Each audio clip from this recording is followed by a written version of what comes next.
आइए सबको नमस्कार। 4 बज चुके हैं। आप अगले दिन अर्थात कल स्वतंत्रता दिवस मनाने जा रहे हैं। आप सबको अग्रिम शुभकामनाएं स्वतंत्रता दिवस की। ईश्वर से यही कामना है कि बड़े उत्साह बड़े उमंग के साथ ये हम उत्सव मनाएं, सब मिलकर उत्सव मनाएं और उन सेनानियों का स्मरण करें जिन्होंने स्वतंत्रता प्राप्ति करने के लिए अपनी बलिदान देश के सामने प्रस्तुत किए हैं। आइए, मैं तो यही कहूँगा स्वतंत्रता दिवस के अवसर पर कि जो भगवान ने आपको काम सौंपे हैं उनका आप अच्छी तरह पालन करें। वही सबसे बड़ी भारत के लिए देन होगी। आइए, कल कुछ क्वेश्चन आए थे उनके बारे में चर्चा करते हैं। दीपाली अगरकर, डॉक्टर दीपाली अगरकर, उन्होंने शीत पित्त कोठ और उदर की चिकित्सा के बारे में पूछा है। वास्तव में देखा जाए तो बहुत कुछ अंतर इसमें नहीं है, क्योंकि शीत पित्त भी पित्त और वायु के कारण होती है। कोठ और उदर्द ये अक्सर एलर्जी के कारण होती है। किसी कारण एलर्जी हो जाए तो कोठ उदर्द जो है शरीर में पैदा हो जाते हैं। बस इतना आपको ध्यान में रखना है, बाकी इसमें ट्रीटमेंट एक समान ही करना है। शीत मारुत समुस्पर्शात् प्रदुष्टौ कफ मारुतौ पित्तेन सह संभूय वही अंतः विसर्पतः वर्टी दष्ट समुस्थाना श्रोता संजायते बहु सकंडुस्तोद बहुला क्षरज्वर विधयमान उदर्दमृतम विद्याद शीत पित्तम मथा परे वातादिकम शीत पित्तम उदर्दस्तु कफोद्भवाः। वात प्रधान और पित्त, इन दो दोषों के कारण शीत पित्त की उत्पत्ति होती है। हालांकि इसको हम अर्टिकेरिया कहते हैं और ज़्यादातर तो ये किसी न किसी चीज़ की एलर्जी से होता है। कई बार जब व्याधि क्षमत्व रोग का कम हो जाता है, रोगी का कम होता है, तो भी शीत पित्त हो सकता है। असम्यक वमनो उदीर्ण पित्त श्लेष्मानि निग्रहे मंडलानि सा कन्नूनि रागवंती बहुंचा उत्कोटा सानुबंध च कुट्ठित विधीते। अहित आहार विहार के सेवन करने से, वृद्ध आहार के सेवन करने से, वमन के समय दुश्चरते स्फोटक कोठ कंडु हृद काबुस्ते गुरु गात्रताचा, जब वमन का अयोग हो जाए तब भी कोठ और उदर जैसे लक्षण रोगी में प्राप्त होते हैं। इसमें सर्वप्रथम रोगी का वमन कराना चाहिए। पंचतिक्त घृत से आभ्यंतर स्नेहपान और वमन कराएं। वमन के बाद विरेचन, वमन के 15वें दिन विरेचन कराएं। इस दौरान औषधि का भी सेवन आप करें, लेकिन वमन विरेचन आपको विशेष पद्धति से कराना है। लाइन ऑफ ट्रीटमेंट में कहा गया है कि शीत पित्त के रोगी में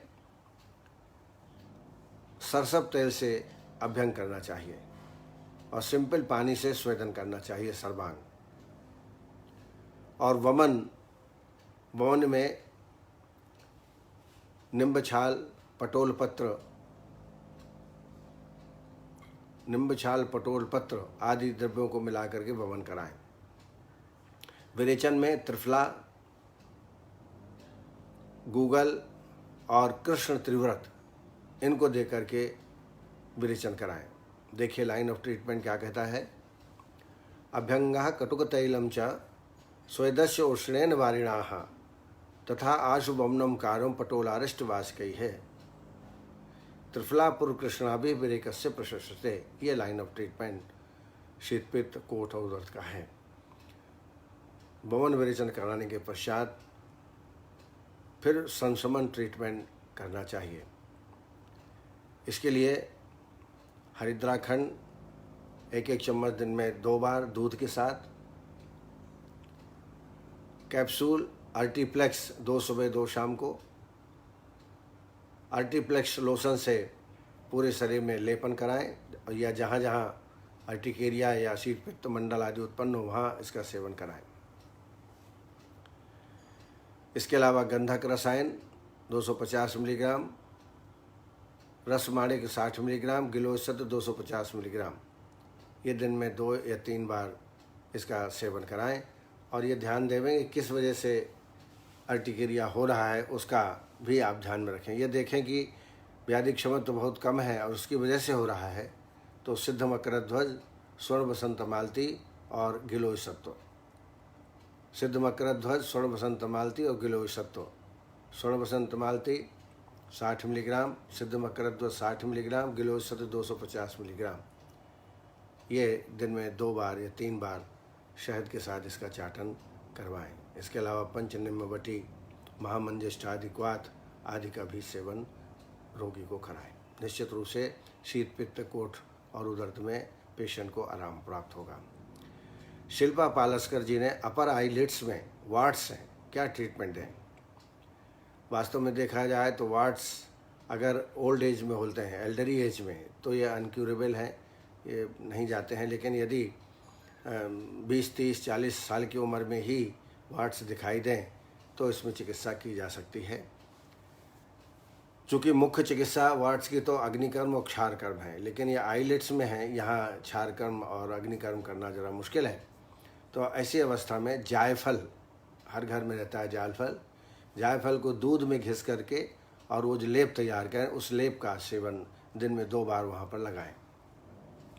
7 दिन लगाएं और 7 दिन क्षीरी वृक्ष जैसे बरगद या पीपल, इनकी छाल निकाल करके ताज़ी और पानी में पीस करके, अच्छी तरह पीस कर, बारीक पीस करके वार्ड्स में लगाएं।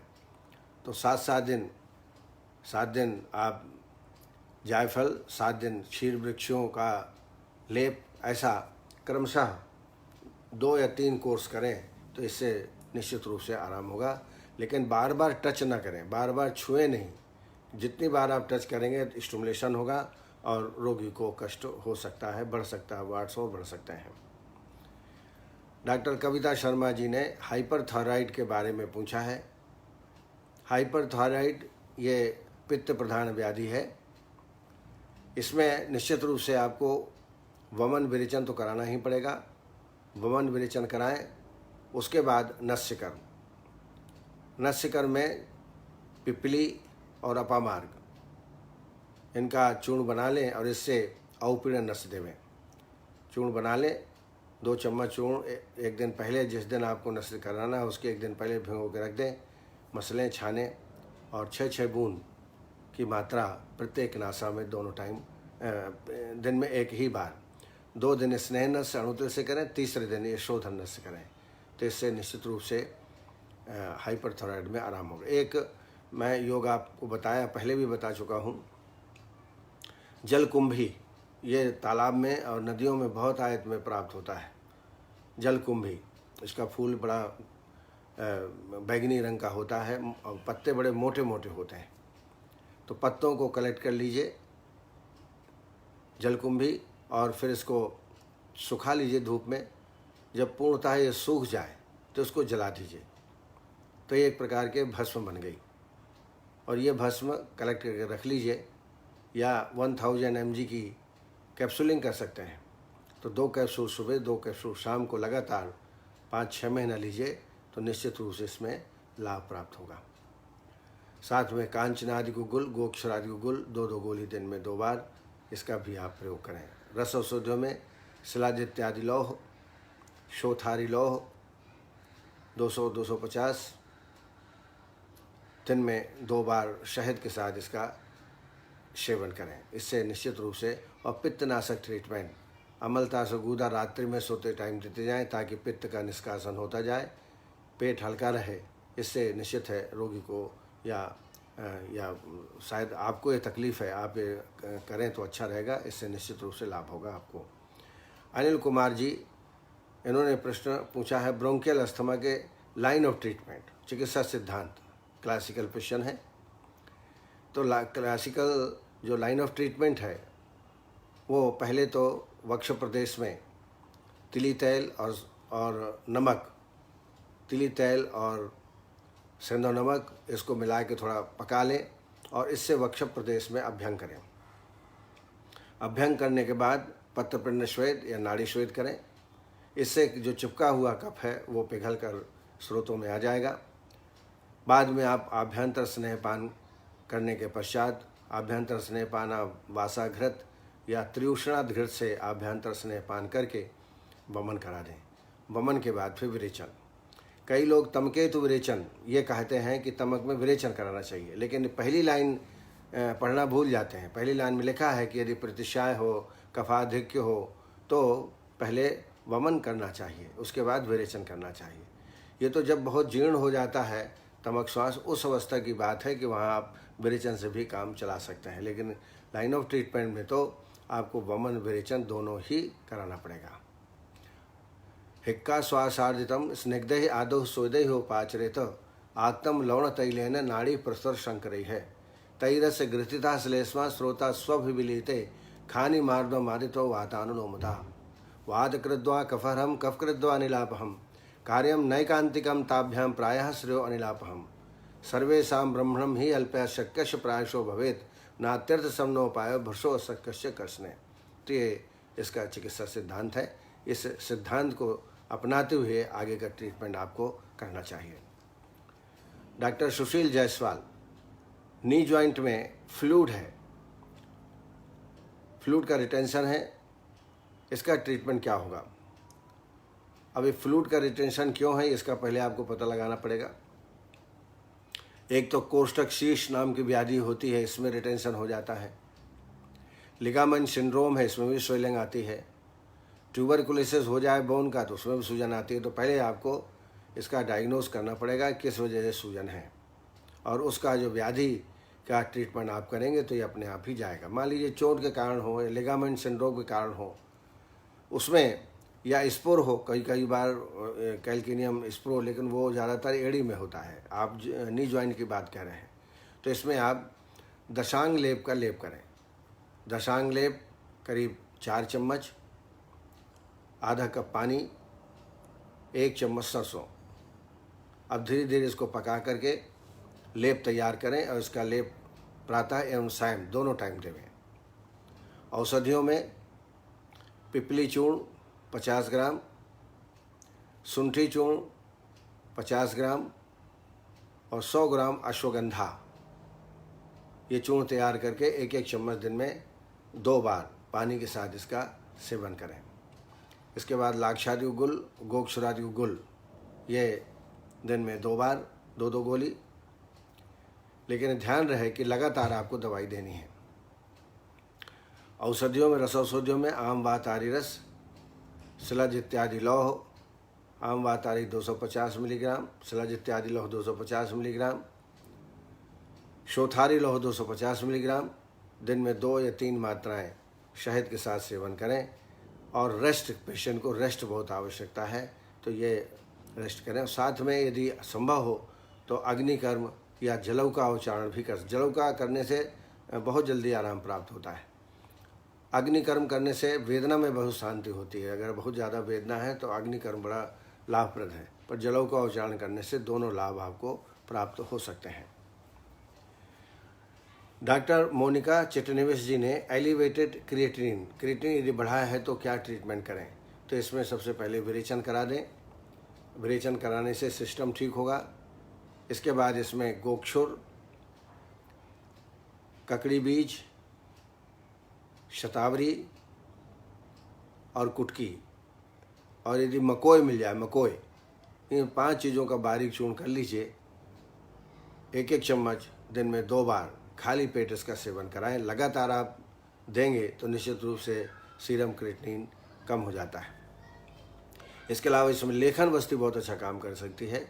लेखन बस्ती में त्रिफला, वायविडंग और गिलोय, इनको 30-30 ग्राम ले लीजिए, काढ़ा बनाइए 300 ml, और इसमें त्रिफलाघृत 50 ml, 50 ml शहद, और यदि गोमूत्र मिल जाए तो 50 ml गोमूत्र, और यवक क्षार 5 ग्राम, ये मिला करके विधिवत आप बस्ती दीजिए। इससे भी पेशेंट को लाभ होगा। अब बस्ती कितनी देना है ये पेशेंट को उपलब्धता के आधार पर है। मेरी राय है कम से कम 16 बस्ती देने की इसमें आवश्यकता पड़ती है। यदि अनुवासन बस्ती की आवश्यकता पड़े तो 10 मूल तेल की आप 30 ml की मात्रा में आप बीच बीच में अनुवासन भी दे सकते हैं। डॉक्टर अर्चना जायसवाल जी ने बहुमूत्रता का ट्रीटमेंट पूछा है। प्रचुरम बारम बारम व मेहत मूत्र त्यागम करो तस्में रोगे सा प्रमेह। ये देख लीजिए कहीं प्रमेह रोग तो नहीं है या मधुमेह है, इसको जांच कर लीजिए। एल्डरी पेशेंट हैं, सीनियर सिटीजन है तो प्रोस्टेट की वजह से बहुमूत्रता हो सकती है। तो ये, या हाइपरटेंशन का पेशेंट है, दवाइयाँ ले रहा है तो निश्चित है डायूरेटिक मेडिसिन रहती हैं, उसमें भी बहुमूत्रता होती है। लेकिन सामान्यतः है यदि ऐसे ही हो रही हो तो इसमें टैबलेट नियो 2 गोली दिन में 2 बार पानी के साथ सेवन कराएं। इसके अलावा जाति फलादि चूर्ण 5 ग्राम दिन में 2 बार पानी के साथ, चंद्रप्रभा बटी 2 गोली सुबह 2 गोली शाम। लेकिन डायग्नोज करें प्रॉपर और फिर वैसी ही चिकित्सा पेशेंट में करना चाहिए।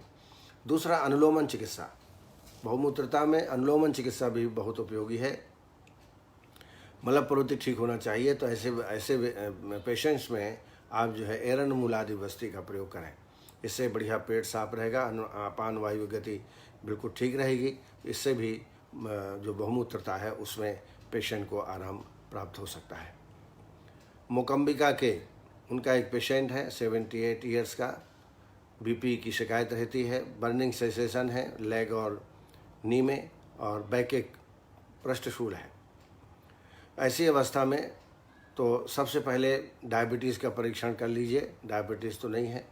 अगर डायबिटीज़ नहीं है तो बर्निंग सेंसेशन और लेग और नी के जॉइंट पेन के लिए आप आम वातारी रस, महावात विध्वंसन और सूत शेखर रस, आम वातारी 250 मिलीग्राम, आम वातारी रस 250, एकांग वीर रस 250 और सूत शेखर 125 मिलीग्राम दिन में 2-3 बार सेवन कराएं। साथ ही चंद्रप्रभा बटी दिन में 2 बार 2 गोली।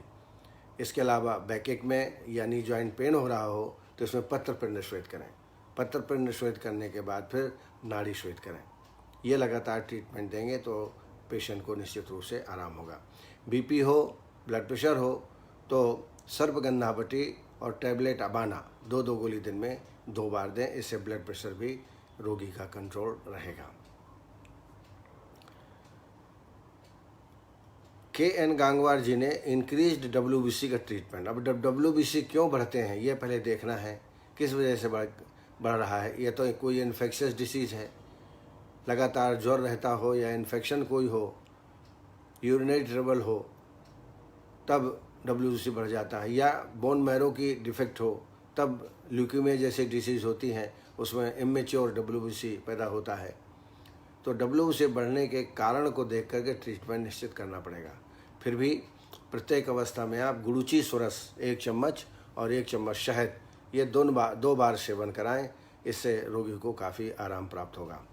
इसके अलावा स्वर्ण बसंत मालती रस, त्रिभुवन कीर्ति रस, स्वर्ण बसंत मालती 60 मिलीग्राम, त्रिभुवन कीर्ति 250 मिलीग्राम और गोदंती 250 मिलीग्राम दिन में 2 या 3 बार इसका सेवन कराएं। अमृतारिष्ट 4 चम्मच, अमृतारिष्ट 4 चम्मच पानी भोजन के बाद ये सेवन कराएंगे। इसके अलावा आरोग्यवर्धनी चंद्रप्रभा बटी, इसका भी सेवन कराने से WBC में फ़र्क पड़ेगा। लेकिन गुड़ूची सुरस ये बहुत अच्छा योग है। अमृताष्टक क्वाथ, अमृताष्टक क्वाथ भी मैं तो कहता हूँ आसवरिष्ट से ज़्यादा अमृताष्टक क्वाथ आपको इसमें लाभ करेगा। और इसमें भी यदि कोई तकलीफ़ हो तो जो पंचतिक्त की औषधियाँ हैं, किराद तिक्तम तिक्ता मुस्ता परपटको अमृता घ्रांति पीतानी चाभ्यास्याद पुनरावर्तकम। जो पुनरावर्तक ज्वर में ये पंचतिक्त औषधियों का काढ़ा देने का प्रावधान है। लेकिन जहाँ WBC बढ़ा होगा इसके माने ज्वर जरूर होगा, तो ये तिक्त औषधियों का काढ़ा देने से भी रोगी में आराम प्राप्त होगा। राजविंदर कौर जी ने मेरी किताब के बारे में जानना, क्लिनिकल पंचकर्म किताब है जिसमें पंचकर्म के पूरा विवरण है संक्षिप्त रूप में, जैसे मैं बोलता हूँ उसी रूप में है, और तमाम प्रकार की वस्तुयाँ, रोगानुसार चिकित्सा है, सबका वर्णन उस किताब में है। उन्होंने पूछा है कैसे प्राप्त करेंगे, तो एक नंबर मैं आपको बता रहा हूँ, उसको नोट कर लीजिए। ये डॉक्टर विनोद वैरागी का नंबर है, उज्जैन में रहते हैं आप उनसे बात करेंगे तो वो आपको किताब भेज देंगे। नोट कर लीजिए 94250 9284 92284। फिर से मैं रिपीट करता हूँ 94250 92284। डॉक्टर बैरागी उज्जैन, आप इनसे बात कर लीजिए, आपको किताब पहुँच जाएगी। आर सिंह चहल जी ने एंजियोस्पर्मिया का ट्रीटमेंट के बारे में पूछा है। इस डिसीज़ में जो स्पर्म है उसकी मोर्टेलिटी 0 होती है और बहुत कठिन साध्य व्याधि है। अगर 100 पेशेंट आपके पास आते हैं तो मुश्किल से आप 10 पेशेंट में आराम प्राप्त हो सकता है। फिर भी जब पेशेंट आए और समर्पित हो आपके प्रति कि नहीं मुझे आपका ही ट्रीटमेंट कराना है, तो इनको पहले संशोधन कराएं पूरा। अश्वगंधा घृत से आभ्यंतर स्नेहपान कराएं, फिर वमन कराएं, फिर विरेचन कराएं और फिर इसके बाद ब्राह्मण वस्ती देवें, बाजीकरण वस्तु देवें। बाजीकरण वस्ती में अश्वगंधा, केवांच बीज, सफ़ेद मूसली, बबूल फली। अश्वगंधा, सफ़ेद मूसली, बबूल फली। नोट कर लिया आप लोगों ने।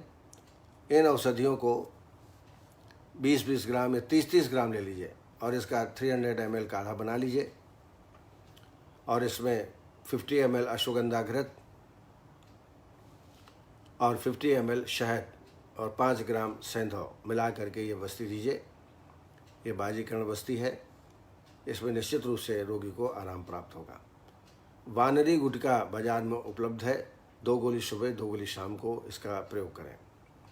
औषधियों में पुष्पधन्वा रस 60 मिलीग्राम, सिद्ध मकरध्वज 60 मिलीग्राम, त्रिभंग भस्म 250 मिलीग्राम। ये दिन में 2 बार शहद के साथ इसका सेवन कराएं। इन औषधियों का चूर्ण भी प्रयोग कर सकते हैं। अश्वगंधा, केवांच बीज, सफ़ेद मूसली और बबूल फली, इन चारों का चूर्ण बना लीजिए और इस चूर्ण को मिश्री के साथ दिन में 2 बार सेवन करें। लगातार आप 5-6 महीना ट्रीटमेंट दें तो सफलता प्राप्त हो सकती है। पेशेंट का विश्वास आप पर होना चाहिए, धैर्यवान पेशेंट को होना चाहिए। स्मृति निर्देश कार्यत्वम अभिरुत्वम मथापिचा ज्ञापकत्वम च रोगाणाम आतुरस्य गुणाः स्मृताः, ये गुण पेशेंट में होना चाहिए। मोनिका स्वामी ने पूछा है कि शिलाजीत किस कंपनी का अच्छा होता है। जो मैं प्रयोग करता हूँ वो कृष्ण गोपाल कालेड़ा की अच्छी है, या फिर दूध पापेश्वर, इसकी शिलाजीत आप प्रयोग कर सकते हैं। राशि गर्ग ने उत्तर बस्ती के बारे में जानकारी चाहिए। जैसे नाम से स्पष्ट है, उत्तर बस्ती यह उत्तम गुण देने वाली है और उत्तर मार्ग से दी जाती है, इसलिए संभवतः इसका नाम उत्तर बस्ती पड़ा। यह भी 2 प्रकार की है, अनुवासन और आस्थापन। काढ़े की भी बस्ती दी जाती है और तैलों की, स्नेह की बस्ती दी जाती है। स्त्रियों में जो उत्तर बस्ती देते हैं वो मूत्र मार्ग अथवा योनि मार्ग से, पक्वाशय, गर्भाशयगत बस्ती दी जाती है और पुरुषों में मूत्राशयगत, शिश्न के माध्यम से मूत्राशयगत बस्ती दी जाती है। इसको बोलते हैं उत्तर बस्ती। अब थोड़ा सा इसका डिटेल समझें। इसका जो पुष्प नेत्र, जो वस्ती नेत्र होता है उसको बोलते हैं पुष्प नेत्र और कनेर के पुष्प के समान इसकी आकृति होनी चाहिए। पुरुषों में इसकी लंबाई लगभग 12 से 14 अंगुल होनी चाहिए वस्ती नेत्र की। स्त्रियों में 10 अंगुल, जो योनि मार्ग में प्रयोग करते हैं 10 अंगुल। पुरुषों में 6 से 7 अंगुल तक अंदर प्रवेश कैथेटर आप कर सकते हैं, लेकिन स्त्रियों में 4 अंगुल तक ही प्रवेश योनि मार्ग में कराना चाहिए। यदि मूत्र मार्ग में स्त्रियों में बस्ती देना है तो उसमें 2 अंगुल ही अंदर प्रवेश कराना चाहिए। और आजकल जो ये वस्ती नेत्र हैं, पहले तो सोने के, पीतल के, तांबे के ये बनते थे, आजकल कैथेटर आने लगे हैं और कई प्रकार के इंस्ट्रूमेंट बाज़ार में स्टेरलाइज मिलते हैं, आप उनका इसमें प्रयोग कर सकते हैं। जो छिद्र का प्रमाण है, पुरुषों में जो वस्ती नेत्र होता है उसका छिद्र प्रमाण इतना होता है जितना हमें सरसों आ जा सके, सरसों के आकार का। और स्त्रियों में जो पुष्प नेत्र होता है उसमें छिद्र का आकार होता है मूंग दाल के बराबर, मूंग के बराबर। ये भी आपको ध्यान में रखना है कि जो पुरुषों में जो वस्ती नेत्र होता है उसका छिद्र बहुत ही छोटा होता है, लेकिन जो स्त्रियों में सेवन पुष्प नेत्र होता है वो उसका छिद्र थोड़ा बड़ा होता है, अर्थात लगभग मूंग के दाने के बराबर। अब मात्रा, कितनी मात्रा में वस्ती देना है, तो मात्रा के बारे में समझ लीजिए। यदि पुरुषों में आपको मूत्राशय में वस्ती देना है तो इसकी मात्रा है 2 तोला, अर्थात 2 तोला का मतलब 20 ml, 20 ml तक आप दे सकते हैं। और ज़्यादातर हम यहाँ स्नेहों का ही प्रयोग करते हैं तो इसमें कोई दिक्कत नहीं है, लेकिन निरोह के रूप में भी औषधियों का प्रयोग हम कर सकते हैं। स्त्रियों में जो वस्ती नेत्र होता है उसका मैंने आप आकार बताया, अंदर जो है 4 अंगुल तक ही प्रवेश करना है और इसकी मात्रा होती है, अगर स्नेह देना है तो मात्रा है 4 तोला। 4 तोला माने 40 ml, और सुश्रुत ने जो है 8 तोला की मात्रा भी बताई है, 8 तोला। 8 तोला माने 80 ml। इसके माने क्या हुआ कि 50 ml तक तो आप दे ही सकते हैं स्नेह। और निरोह यदि देना है तो उसकी मात्रा बताई है 16 तोला। 16 तोला का मतलब 160 ml तक आप दे सकते हैं, लेकिन प्रैक्टिकली स्नेह वस्ती देना है तो 20 से 30 ml, और यदि निरोह देना है तो 50 से 60 ml तक आप पेशेंट को दे सकते हैं। और ये प्रक्रिया करने के पहले अनुभवजन्य चिकित्सा के सामने आपको प्रैक्टिस करना बहुत ज़रूरी है। जब आप पुरुषों में जब उत्तर वस्ती दे रहे होते हैं तो रोगी को बैठाल दें। बैठालने के बाद जो मूत्रेंद्रिय है, शिश्न है, उसको उत्तेजित करें और फिर वस्ती शलाका के माध्यम से ये देखें कि वस्ती में कोई अवरोध तो नहीं है, मूत्र मार्ग में कोई अवरोध तो नहीं है। इसके बाद फिर 7 या 8 नंबर का कैथेटर आप यूज़ कर सकते हैं। बाज़ार में सब स्टेरलाइज मिलते हैं, क्योंकि यहाँ स्टेरिलाइजेशन का बहुत ही महत्वपूर्ण स्थान है। जीवाणु रहित सब चीज़ें होना चाहिए। बाज़ार में उपलब्ध है 7-8 इंच वाले, उसमें आप इसका प्रयोग कर सकते हैं और बस्ती पुटक लगा दीजिए, या फिर आजकल सिरिंज है, सिरिंज के द्वारा आप पुश कर सकते हैं। स्त्रियों में यदि आप लगाना चाहते हैं तो बाज़ार में यूटेराइन ब्लैडर, जैसे ब्लैडर साउंड होता है वैसे यूटेराइन साउंड भी होता है। यूटेराइन साउंड के द्वारा आप इसको दे सकते हैं। यूटेराइन साउंड के द्वारा पहले आप मार्ग का परीक्षण कर लें। इसमें कैन्यूला भी आता है, एक कैन्यूला भी इसके लिए बहुत इम्पॉर्टेंट है परीक्षण करने के लिए। तो ब्लैडर यूटेराइन जो साउंड है उसके द्वारा वस्ती दे सकते हैं। विभिन्न प्रकार के यंत्र आजकल बाज़ार में आ गए हैं। और यदि मूत्राशय में देना हो स्त्रियों में तो ब्लैडर साउंड के द्वारा परीक्षण करके और फिर कैथेटर के माध्यम से, यहाँ तो 2 अंगुल ही डालना है। मूत्राशय यदि स्त्रियों में दे रहे हैं मूत्राशय में तो 2 अंगुल, और यदि पुरुषों में दे रहे हैं तो 4 अंगुल तक अंदर शलाका को प्रवेश करना है, और इसके बाद धीरे धीरे वस्ती आप दे सकते हैं। अगर आपने निरोह वस्ती दी है, आस्थापन वस्ती दी है, तो तत्काल 2-5 मिनट में बाहर आ जाता है। लेकिन यदि स्नेह वस्ती दी है मूत्राशय में या गर्भाशय में, तो इसका धारण काल 12 घंटे तक प्रतीक्षा करना चाहिए। 12 घंटे के बाद भी यदि न वापस आए तो वर्ती दे करके इसको बाहर निकालना चाहिए। योनि मार्ग में जब हम वस्ती देते हैं कई बार क्षत हो जाता है, सावधानी पूर्वक करें।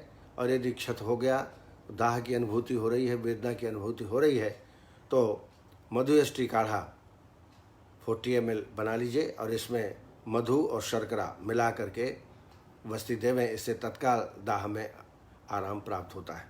इस तरीके से उत्तर वस्ती बहुत ही लाभप्रद है। खासतौर से पुरुषों में जो मूत्रकृक्ष मूत्राघात है, मूत्रों साध जठरम कृच्छम उच्छंग संक्षेव मूत्रातीत अनिला शिला वात वस्तु स्मार्तो वात कुंडलिका ग्रंथि विडघातो वस्ति कुंडलम, इन सभी रोगों में दे सकते हैं।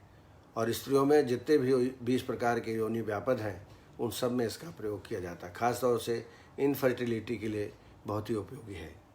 इनफर्टिलिटी के यदि रोगी है तो स्नेह के रूप में आप दशमूल तैल, फलघृत इनका प्रयोग कर सकते हैं।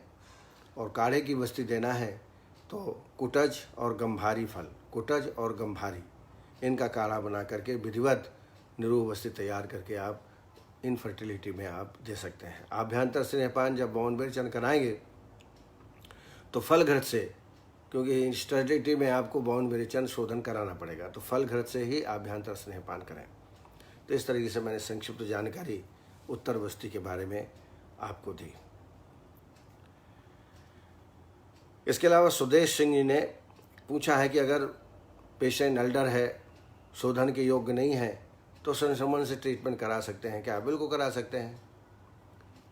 बस ये ध्यान में रखिए कि 12 वर्ष से 10 वर्ष से 80 वर्ष के बीच के व्यक्तियों में शोधन कराया जा सकता है। और यदि नस्य शोधन कराना है तो 7 से 80 वर्ष तक के व्यक्तियों को आप करा सकते हैं। ननस्यम ऊन सप्ताब्दे न तीता शीत वस्त्रे न चो नाष्टादश धूम कबलो नून पंचमे न शुद्धि ऊन दसवें न चातिक्रांत सप्ततौ आजन्म मरणम सस्तम प्रतिमर्ष सस्तु वस्तिवत। लेकिन प्रतिमर्ष और मात्रा वस्ती आजन्म दी जा सकती है। तो निश्चित रूप से योग और अयोग का विचार करके ही शोधन कराएं, नहीं तो संक्रमण ट्रीटमेंट ही आप करा सकते हैं। अन्य चिकित्सक जो इस कार्यक्रम के साथ जुड़े हुए हैं वह हैं सुकुमार जोशी जी, मनीष खरे जी, अनिल कुमार सेन जी, अतुल प्रजापति जी, मोनिका विजय वर्मा, विनय मित्तल, वंदना पाठक, सविता पाटिल, सुनील रातौरी जी, शोभना पाठक, देवराज चमनार, सत्येंद्र कुमार तिवारी, कविता शर्मा, राजेश शर्मा, चंद्रकला पीजी, मधु अरोरा, बिंदु गुप्ता, ओम प्रकाश तिवारी, के.एन. गंगवार, कमलेश विश्वास, रीना शर्मा कौशिक, संतोष शर्मा, योगेश महाजन, संतोष सिंह, डॉक्टर महेंद्र चतुर्वेदी जी, देवेंद्र पाटिल, दीपक सोनी, संजय कुमार सिन्हा, विकास चौधरी, मनोरंजन साहू, सुदेश सिंह, उषा तभानी, मनु पटेल, संजय, संध्या पांडे, आनंद आयुर्वेद वाले, दिनेश यादव, सुदेश सिंह, हमारे ये सब चिकित्सक इस कार्यक्रम से जुड़े हुए हैं, कार्यक्रम देख रहे हैं। आप सबको बहुत बहुत धन्यवाद और साधुवाद। अब आइए आज हम मनोविक्षिप्त, जिसको सिजोफ्रेनिया कहते हैं, उसके बारे में चर्चा करेंगे। सिजोफ्रेनिया के बारे में संभवतः कल चर्चा हो चुकी है। आज हम हेलुसिनेशन और डेल्यूजन्स, हेलुसिनेशन जिसको हम विभ्रम कहते हैं और डेल्यूजन्स जिसको व्यामोह या मिथ्या विश्वास संघर्ष, ये इसका ट्रांसलेशन हो सकता है। आजकल हेलुसिनेशन के भी रोगी बहुत आते हैं, क्योंकि बार बार हवाई जहाज़ से यात्रा करना, बहुत जहाँ आवाज़ हो वहाँ रहना, ऐसे फार्मेसियाँ, ऐसी फैक्ट्रियाँ जहाँ पर बहुत ज़्यादा आवाज़ आती हो, इस कारण से कई प्रकार से कर्ण रोग हो जाते हैं और उसमें एक कारण है हेलुसिनेशन, विभ्रम। बिना किसी अस्तित्व के ही जब किसी वस्तु की मिथ्या प्रतीत होती है उसे ही विभ्रम कहा जाता है। भ्रम की प्रबुद्ध अवस्था को ही विभ्रम कहते हैं। विभ्रम अनेक प्रकार का हो सकता है, जैसे दर्शन विभ्रम, स्पर्श विभ्रम, गंध विभ्रम, गति विभ्रम आदि। इसे ही हेलुसिनेशन कहा जाता है। इनके लक्षणों में है मुख्य रूप से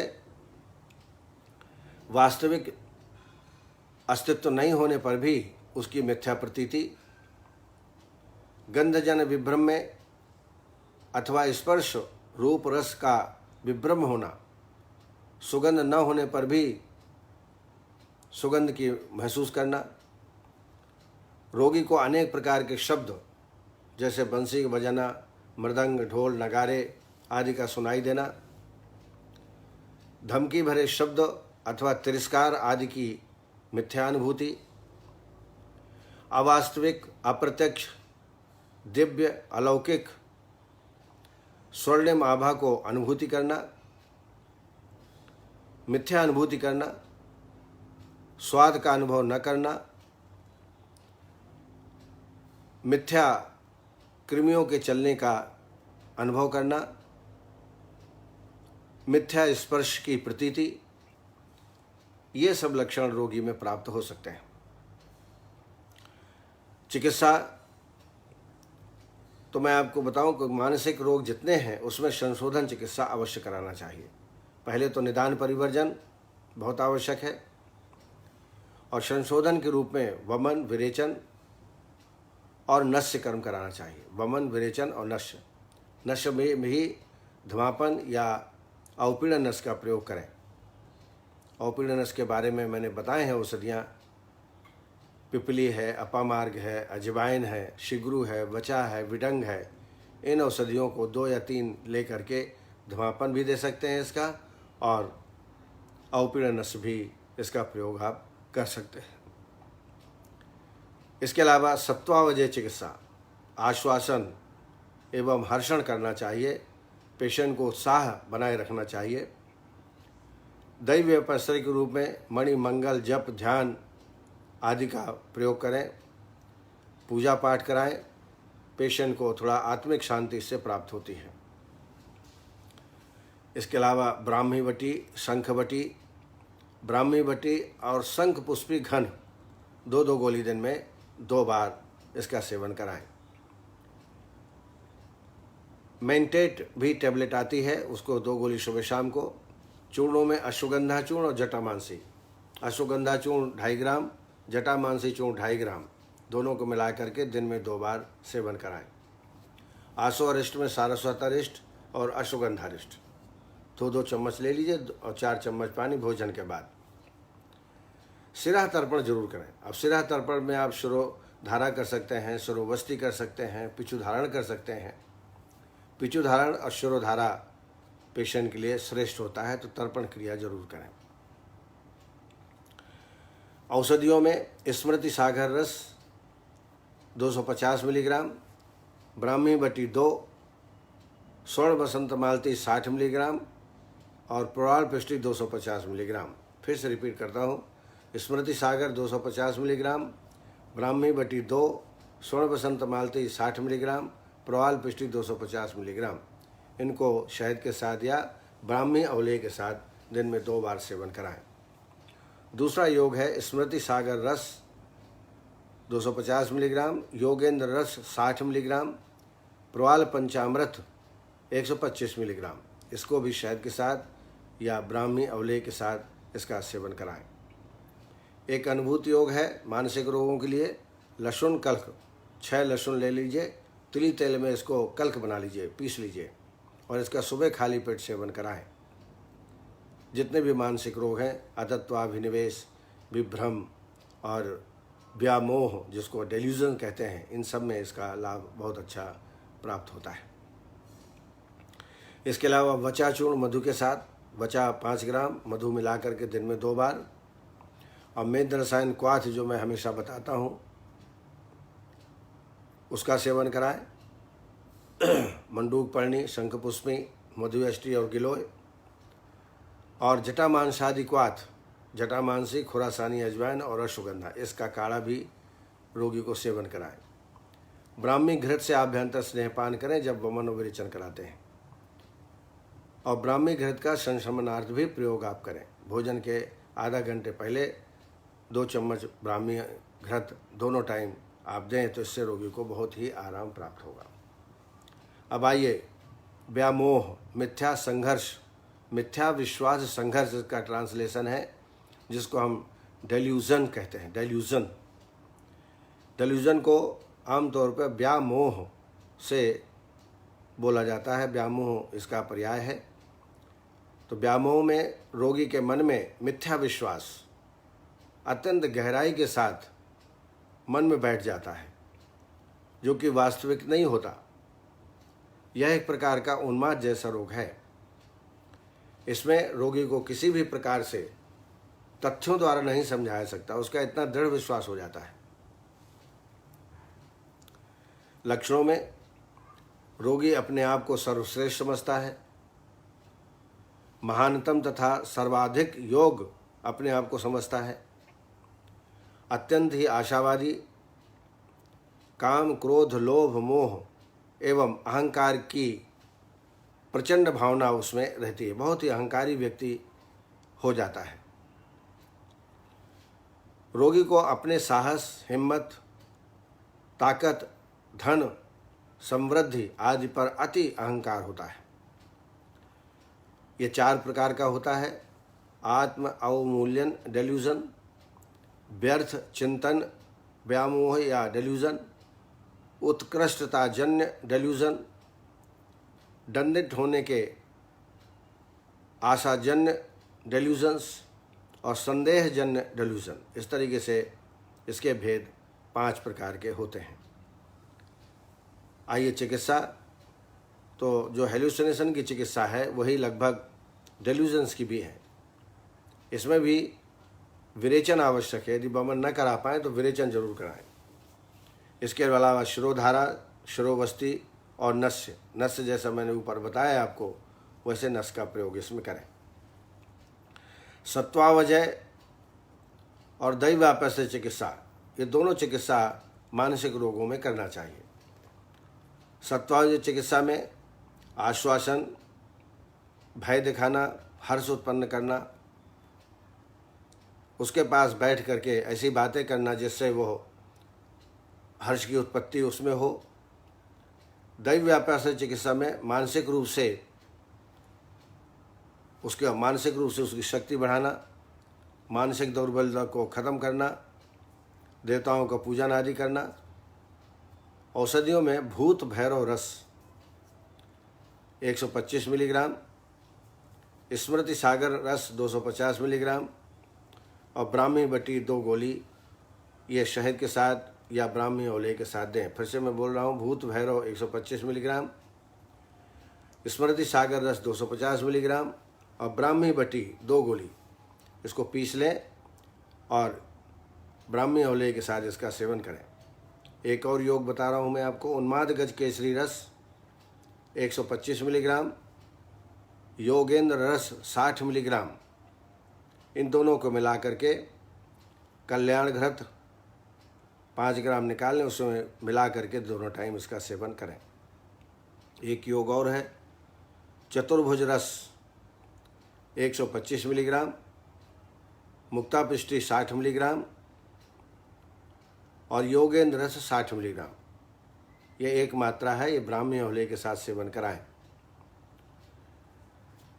वचा 2.5 ग्राम और सर्पगंधा चूर्ण 2.5 ग्राम, ये भी बहुत ही उपयोगी चूर्ण है। और मेध रसायन क्वाथ जो चरक का है उसका सेवन कराएं। अश्वगंधारिष्ट और सारस्वतारिष्ट 2-2 चम्मच, 4 चम्मच, 4 चम्मच पानी भोजन के बाद। इस तरीके से ये संपूर्ण ट्रीटमेंट है। इसमें चयन करके बारी बारी से इन सब का आप प्रयोग करें और अनुभव से ही आपको पता चलेगा कि कौन सी औषधि ज़्यादा श्रेष्ठ है। इसलिए कम से कम एक औषधि व्यवस्था कम से कम 10 दिन 11 दिन तक देवें, तब इसका कुछ रिजल्ट मिलता है। और जितने भी मानसिक रोग हैं ये याप्य हैं, कृच्छ साध्य हैं, थोड़ा लगातार औषधि लेनी पड़ेगी और साथ साथ में आश्वासन, काउंसलिंग पेशेंट के होना बहुत ज़रूरी है। इसके साथ साथ मैं हमेशा प्राणायाम के लिए कहता हूँ, प्राणायाम जरूर करें। शीतली, शीतकारी, ब्राह्मी, मूर्छा प्राणायाम, इनका प्रयोग नित्य प्रतिदिन करें। शवासन करें और मेडिटेशन बहुत ही इम्पॉर्टेंट चिकित्सा है। थोड़ी देर बैठें, भगवान पे मन लगाएं, मन को एकाग्र करें। तो मानसिक रोग के लिए ये सब चीज़ें करना बहुत आवश्यक है। इतना कहकर मैं अपनी वाणी को विराम देता हूँ। कल फिर आपके सामने उपस्थित होकर के आपकी शंकाओं का और एक अन्य व्याधि को लेकर आपके सामने उपस्थित होंगे। बहुत बहुत धन्यवाद। जय आयुर्वेद। और 15 अगस्त की स्वतंत्रता दिवस की फिर से बहुत बहुत आप सबको बधाई, अग्रिम बधाई। नमस्कार। जय आयुर्वेद।